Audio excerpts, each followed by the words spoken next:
$0.35 in special assessments. Between March 28th and April 12th, the committee reviewed 9 sales and lease applications and took the following actions. We approved rollover leases for the following units.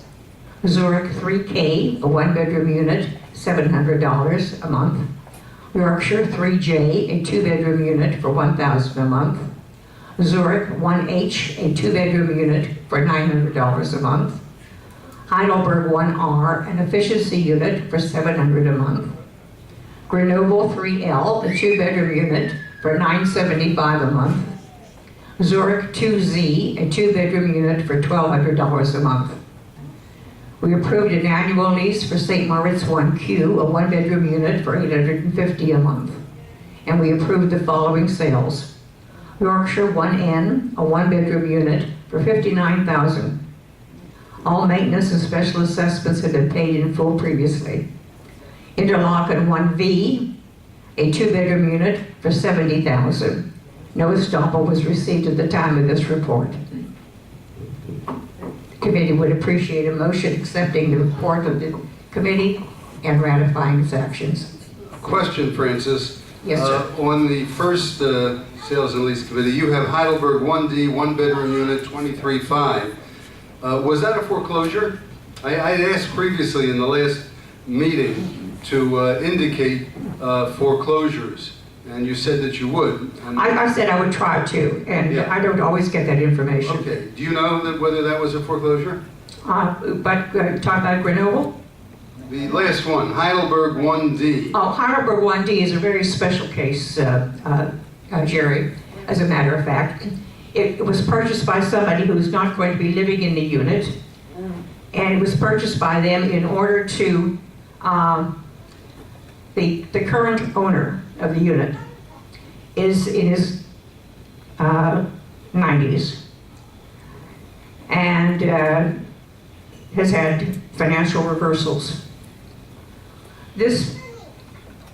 A friend of his bought the unit and is allowing him to continue to live here. Okay.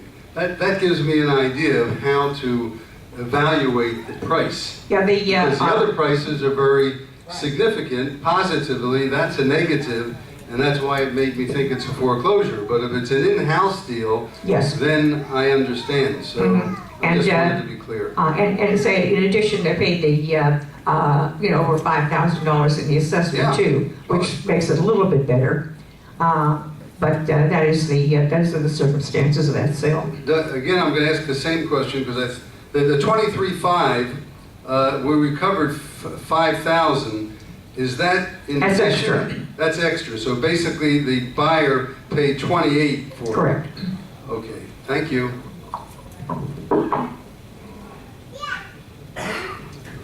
May I have a motion to accept?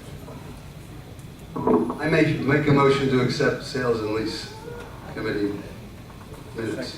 I second. Okay. Call for a vote. Colleen Gosman? Yes. Francis Mesereau, yes. Mark Richmond? John Labriola? Yes. Gerald Miro? Yes.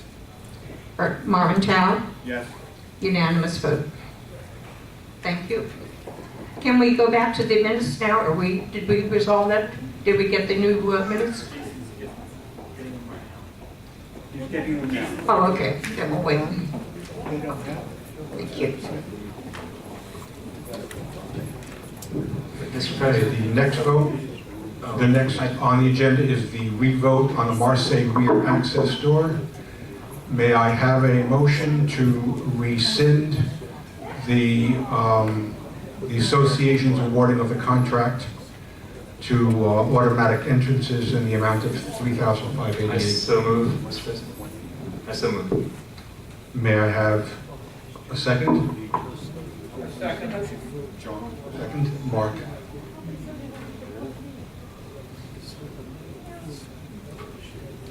And call the roll.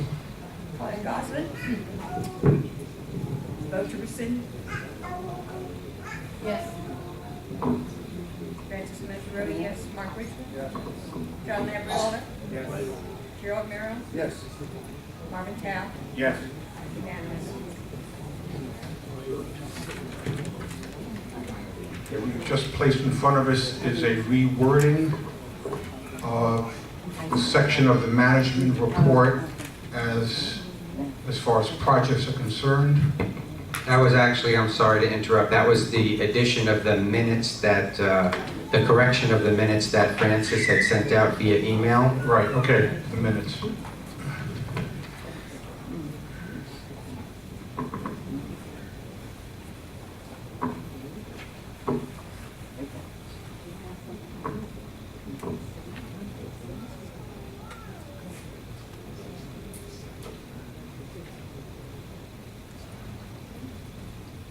So that paragraph will be placed instead of the one that we have in our book. Yes. So with the substitution of the paragraph just given us, may I have a motion to accept the minutes as corrected for the meeting of March 18th, 2013? I so. Mark moves. May I have a second? You will second? I'll second. Colette seconds. You know what, I hate to make a big deal out of it, you know, but I don't like that, as that is the date which will determine when we need to take steps to comply with the 40-year requirements. You know, the date that will determine when we need to take steps to comply with the 40-year requirement is when we're cited by the county. That is the date, okay? And I'm not, you know, I'm just not happy with, the rest of the addition is good, okay? But that sentence or that phrase is either ought to be eliminated, okay? Let's see what it sounds. The president read a letter from an inspection engineer concerning the need to resolve the date the village was issued its certificate of occupancy. As that is the date, Because again, what I'm, it's saying is that the letter Here, that he here. read, what the minutes are saying is that the letter that Marvin read stated that in the letter. So if that's what was stated in the letter, then it should be okay.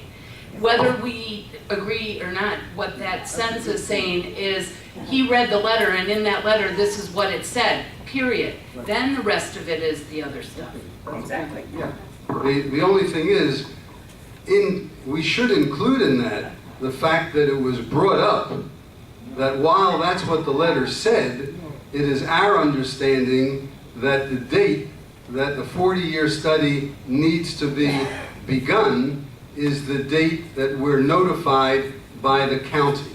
So that can be there, okay, that's fine, because as you say, it reflects what the letter says, but we also should have a sentence in there to balance it out that indicates that our understanding, the board's understanding, is the date that the 40-year study needs to be done is the date that we're notified by the township or the county. So that, I think that's what we need. Both are fine, Yeah. but put another sentence in there. Basically, I think what another way makes it clearer in my head is that the 40-year certification date, the 40-year certification is generally issued as a certificate of occupancy, but the date that the association needs to act on is the date that we receive it from the governmental Yeah, authority. both comments need to be there, you know, I think. So how about if we just table this until, Fine, yeah, we don't Next have to meeting. do that now. Good idea, then we can work on it and actually put it in the packet. may I have a motion to table the acceptance of I the make minutes? a motion to table the acceptance of the minutes of the last board meeting, the March board meeting, until we get the wording correct. Do I have a second? John.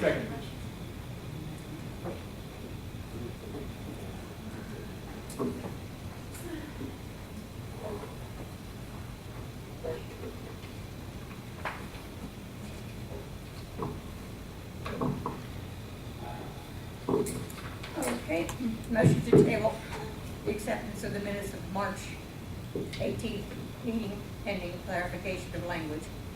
on projects. Claudia Goslin, Yes. Francis Mesereau, yes. Mark Richmond. Yes. John Labriola, Yes. Jerome Miro, Yes. Marvin Tao. Yes. Unanimous.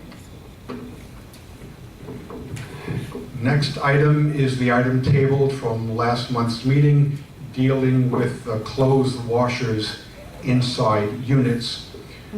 There has been some emails back and forth, and as a result, a possible way of dealing with this was put in the form of a sample letter that could go out to a unit owner who had a washer and dryer in their unit. Let me just pass this out.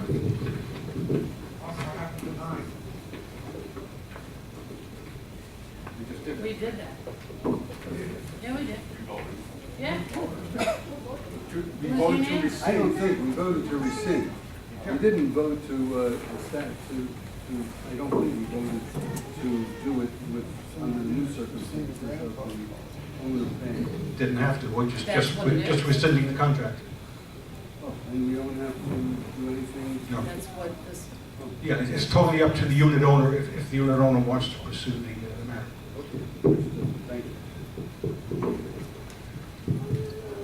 So just to, there are over 50 units. We received a report, there are over 50 units in the village that have washers and dryers, and that is against our rules and regulations.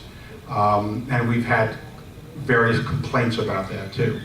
So one issue we're dealing with is what, if anything, should the board, should the association do about it.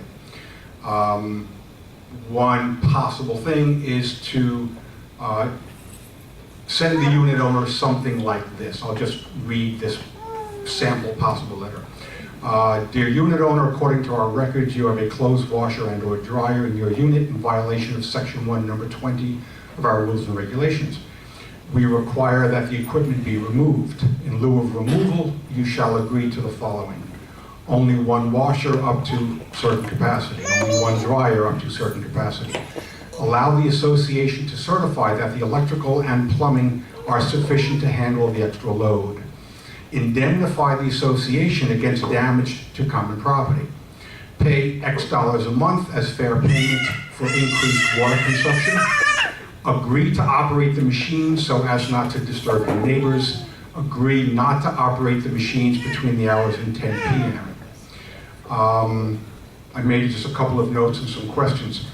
If we're going to verify that these machines meet our code or meet our requirements, for example, the machines can only be 110 volt machines, not 220. We're asking for indemnification. There's an understanding that the association cannot require all unit owners to maintain insurance. But is it possible that we can ask these unit owners who have these extra things in their units, washers and dryers, could they be, can we ask them to indemnify the association? That indemnification could be in the form of insurance, could be in the form of posting a bond. So a question that would have to go to our attorneys is, how can we mandate that indemnification? Another question, whatever surcharge we give to these unit owners, how is that classified? Is it another assessment? How is it classified? And what if the resident doesn't pay? What if they don't allow an inspection? What if they don't remove the washer dryer? What if they don't provide indemnification? These are questions we would have to, in some way, address. So I'll just open up to comments and questions. I think it's a very good letter. It addresses the situation, and it puts the responsibility on the people who have the washer dryers in their place. And I know if I had a washer dryer, which I don't, all of that would be acceptable to me, including paying the additional funds, because I'm not using the community washer dryer. which is, a paid-for system. So I don't see what they're, I mean, if we're willing to let them have it because it's already in place, if I were in an owner's place, I would be willing to do that. And I certainly think twice about suing the association, because that costs bucks, number one. And number two, it's clearly stated in our docs that washer dryer is not permitted. So they'd have to jump over, pardon? Just want to clarify, Yeah. I took a look at our declaration, I could not find any mention in the declaration about washer dryers. Jason, you have any knowledge about that? I was under the impression that it is in there. Francis, do you know? No, I believe it's only in our rules, and that was that Really? the new washers and dryers cannot be installed. Does that mean old washer and dryers can be installed? I said the only mention of washers and dryers are in our rules, Really? which say that washers and dryers may not be installed. I thought it was in the docs. Again, I It's don't. not in the docs, I know that unfortunately. for a fact. Yeah. Oh. I can, Jerry, I can go ahead tomorrow and just review that and shoot you an email. Fine. But I believe the last place I saw it were in the rules, but I can research the docs for you. Well, we're not doing anything tonight. I think it's a good letter, and I think we need the backup for it. You need to know if it's in the docs or not. I think it's very important that we determine legally if we have to.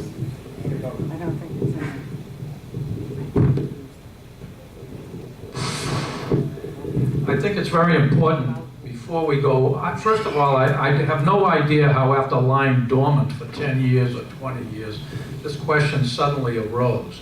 Since it has arisen, and we're going to start thinking about making motions and having people do things or not do things, I think we have to have a clear understanding of where we stand.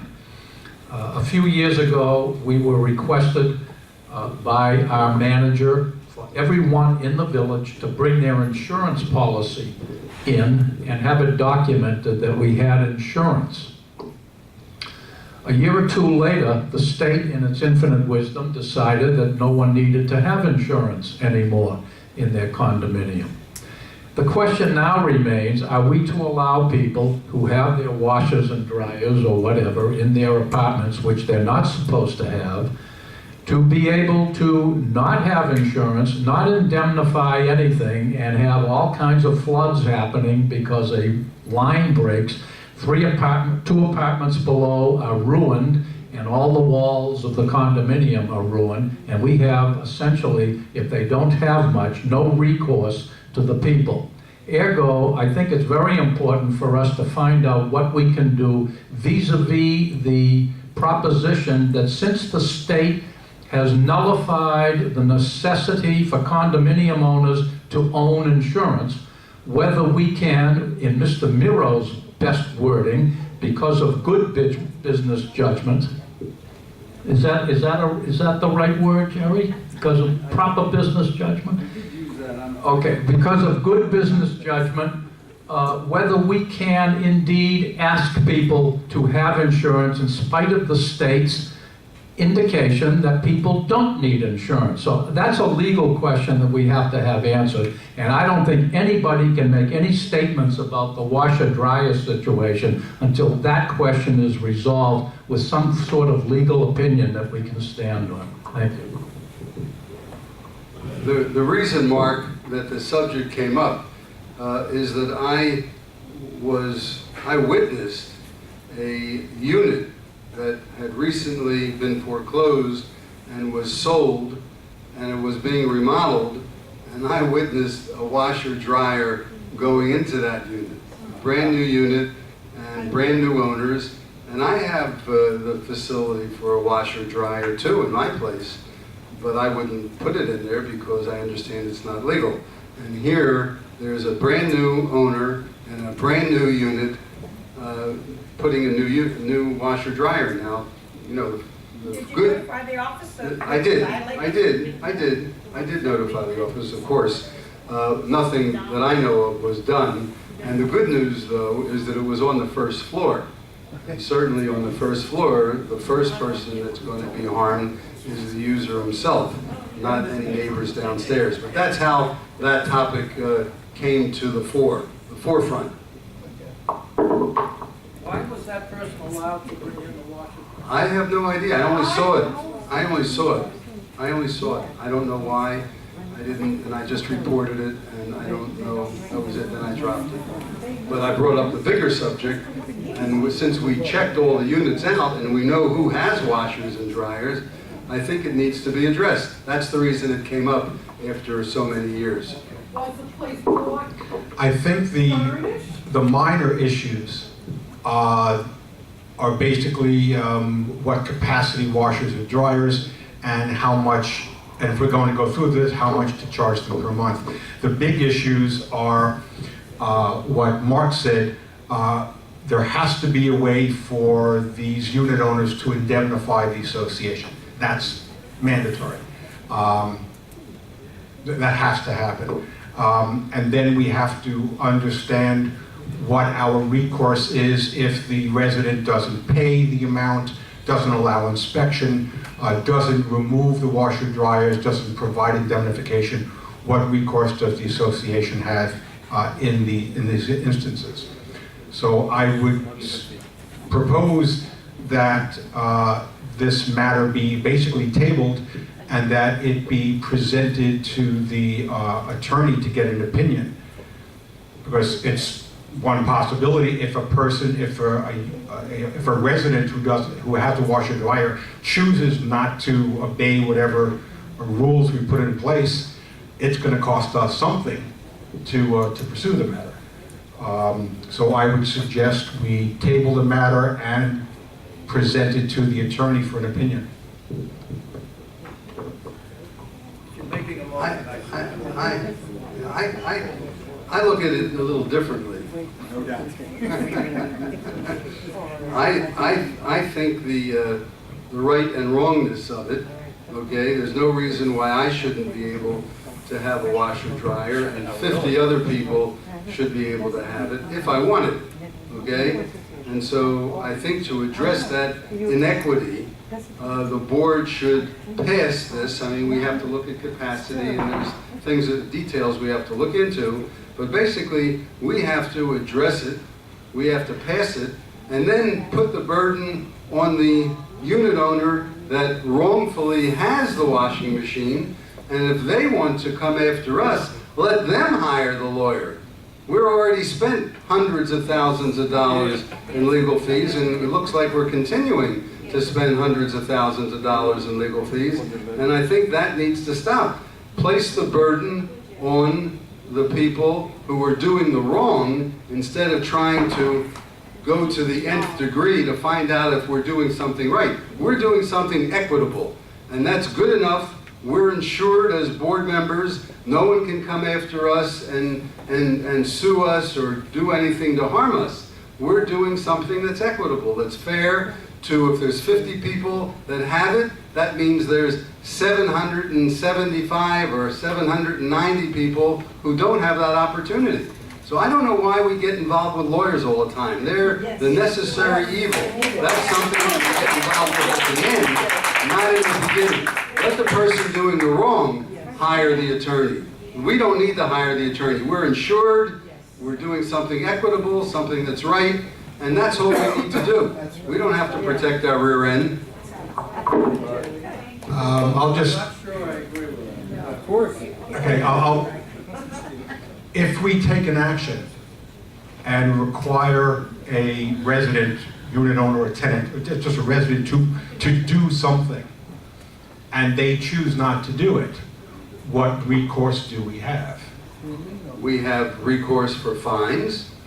I mean, that's something that we've been doing, okay? And we have recourse if we decide that we want to charge them X amount of dollars.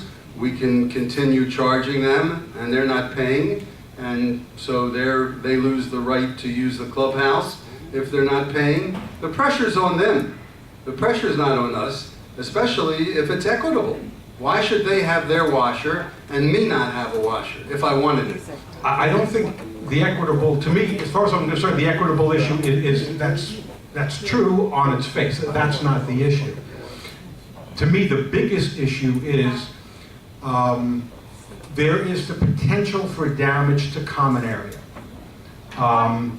And as far as I'm concerned, the association should require protection. And the only thing that I can conceive of is some type of indemnification.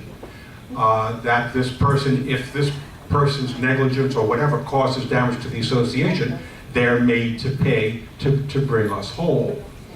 And what the indemnification is going to look like is unknown at this point. Can we mandate insurance? Can we mandate posting a bond? I don't know. So that I believe that answer can only come from an attorney. If we're going to require someone else to do something that could hurt us, we have to know our options. And I don't know who else to ask that question to, but an attorney.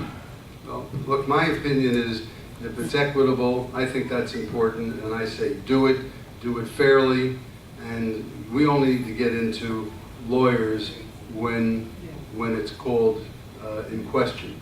And you like to do it the other way. You like to make sure it's 100%. We've done that in the past with suits that we have out there, and we've lost those suits that we thought were right, and then it would cost us tens of thousands of dollars because we started, okay? So I believe that the owner should start it, and I think that's the way we manage our legal expense. I don't think that we need to start it. If we're doing things that are fair and equitable, we have nothing to lose, okay? And if an owner feels that they have some divine right to have a washing machine and not pay for it, okay, then let them come after us. We don't need to cross all those T's and dot all those I's. They're the ones that are doing something wrong, and we're just addressing that situation in a very formal way. And if they don't pay, we fine them. And we go after them for maintenance, and so the pressure's on them. I don't know why we put the pressure on ourselves for these things and the charges on ourselves to be 100% sure. Put the pressure on them. They're doing the wrong. I'm only thinking of the condominium association. All I want is one opinion in terms of the state's determination that nobody needs condominium insurance because of a reasonable business judgment. Can we enforce someone who has the dryer to get insurance? That's all I'm asking. If I Pure buy and insurance, simple. can I go get a washer dryer tomorrow? I mean, said If I give already. you $10 a month, which is enough, if I did 365 loads of wash every year, it would come up to $120 for water. 30